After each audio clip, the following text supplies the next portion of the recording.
രണ്ട് കൊരിന്തോസ് 10-ാം അധ്യായത്തിലെ തലക്കെട്ടെന്ത്? എ. പശ്ചാത്താപത്തിൽ സന്തോഷം. ബി. പൗലോസിന്റെ ന്യായവാദം. സി.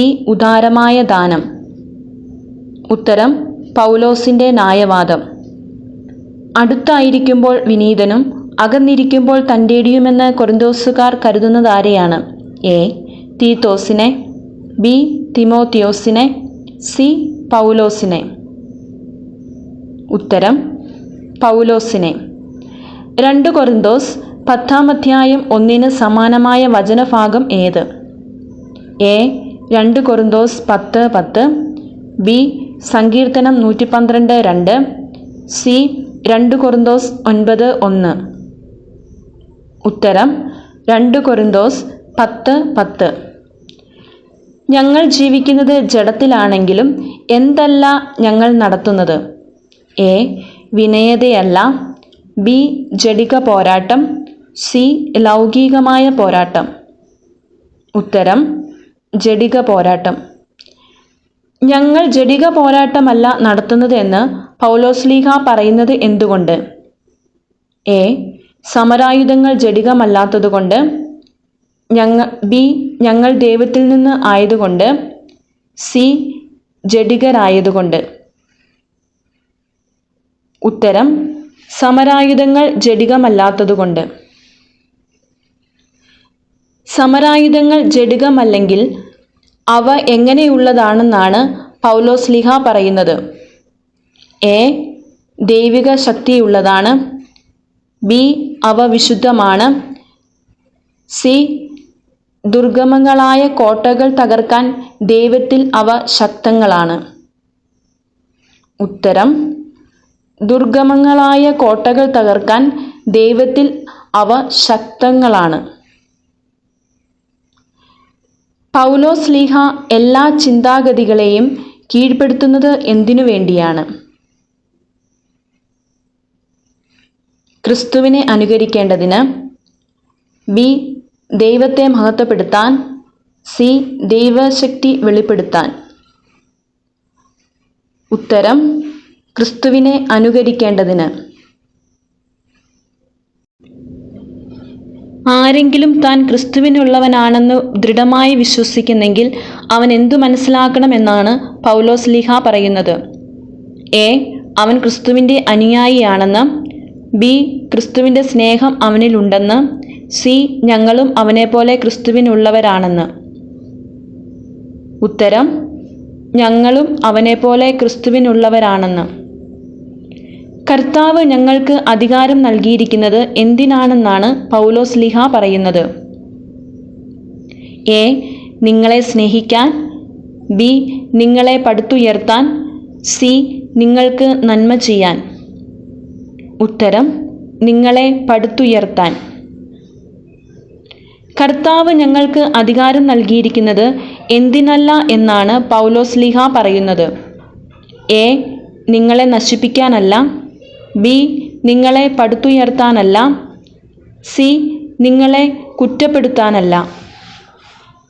ഉത്തരം: നിങ്ങളെ നശിപ്പിക്കാനല്ല. എന്നെ നിങ്ങൾ എങ്ങനെ കണക്കാക്കരുത് എന്നാണ് പൗലോസ്ലീഹ പറയുന്നത്? എ. ഭയപ്പെടുത്തുന്നവനായി. ബി. കുറ്റപ്പെടുത്തുന്നവനായി. സി.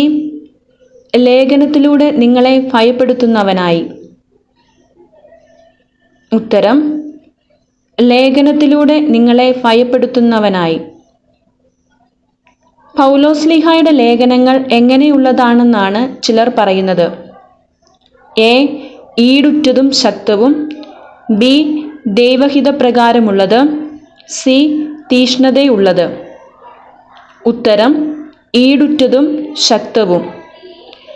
പൗലോസ്ലീഹായുടെ ശാരീരിക സാന്നിധ്യം എങ്ങനെയുള്ളതാണെന്നാണ് ചിലർ പറയുന്നത്? എ. ദൈവമഹത്വമുള്ളത്. ബി വിശുദ്ധിയുള്ളത്, സി അശക്തം. ഉത്തരം അശക്തം. പൗലോസ്ലീഹായുടെ ഭാഷണം എങ്ങനെയുള്ളതാണെന്നാണ് ചിലർ പറയുന്നത്? എ ശക്തമായത്, ബി മനസ്സിലേശാത്തത്, സി ഈടുറ്റതാണ്. ഉത്തരം മനസ്സിലേശാത്തത്. അടുത്തായിരിക്കുമ്പോൾ ഞങ്ങൾ പ്രവർത്തിക്കുന്നത് എന്താണെന്നാണ് പൗലോസ്ലീഹ പറയുന്നത്? എ അകലെയായിരിക്കുമ്പോൾ ലേഖനത്തിലൂടെ പറയുന്നത് തന്നെ, ബി ദൈവഹിതമാണ് ഞങ്ങൾ പ്രവർത്തിക്കുന്നത്, സി അടുത്തായിരിക്കുമ്പോൾ ലേഖനത്തിലൂടെ പറയുന്നത് തന്നെ. ഉത്തരം അകലെയായിരിക്കുമ്പോൾ ലേഖനത്തിലൂടെ പറയുന്നത് തന്നെ. അളക്കാനും തുലനം ചെയ്യാനും സാഹസപ്പെടുന്ന വിഡ്ഢികളെന്ന് 2 കൊരിന്തോസ് 10:12 പറയുന്നത് ആരെ? എ കൊരിന്തോസുകാരെ, ബി ആത്മപ്രശംസ നടത്തുന്നവരെ, സി വിജാതീയരെ. ഉത്തരം ആത്മപ്രശംസ നടത്തുന്നവരെ. ആ പരിധിയിൽ നിങ്ങളും ഉൾപ്പെടുന്നു. ഏതു പരിധിയിൽ? എ ദൈവം ഞങ്ങൾക്ക് നിശ്ചയിച്ചു തന്നിട്ടുള്ള പരിധി, ബി പൗലോസ്ലീഹ നിശ്ചയിച്ചിട്ടുള്ള പരിധി, സി ദൈവമഹത്വത്തിൻ്റെ പരിധിയിൽ. ഉത്തരം ദൈവം ഞങ്ങൾക്ക് നിശ്ചയിച്ചു തന്നിട്ടുള്ള പരിധി.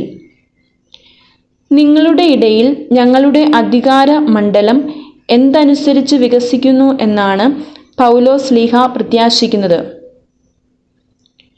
എ നിങ്ങളുടെ സ്നേഹം വർദ്ധിക്കുന്നതനുസരിച്ച്, ബി നിങ്ങളുടെ വിശ്വാസം വർദ്ധിക്കുന്നതിനനുസരിച്ച്, സി നിങ്ങളുടെ ശുശ്രൂഷ വർദ്ധിക്കുന്നതിനനുസരിച്ച്.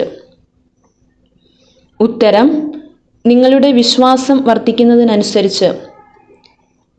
അഭിമാനിക്കുന്നവൻ എന്തിലാണ് അഭിമാനിക്കേണ്ടത്? എ ദൈവത്തിൽ, ബി ക്രിസ്തുവിൽ, സി കർത്താവിൽ. ഉത്തരം കർത്താവിൽ. ആരാണ് സ്വീകാര്യനായിട്ടുള്ളത്? എ കർത്താവ് പ്രശംസിക്കുന്നവൻ, ബി ദൈവത്തിൽ വിശ്വസിക്കുന്നവൻ, സി വിശ്വസ്തനായവൻ. ഉത്തരം കർത്താവ് പ്രശംസിക്കുന്നവൻ. 2 കൊരിന്തോസ് 10 എത്ര വാക്യങ്ങളുണ്ട്? A 16, B 24, C 18.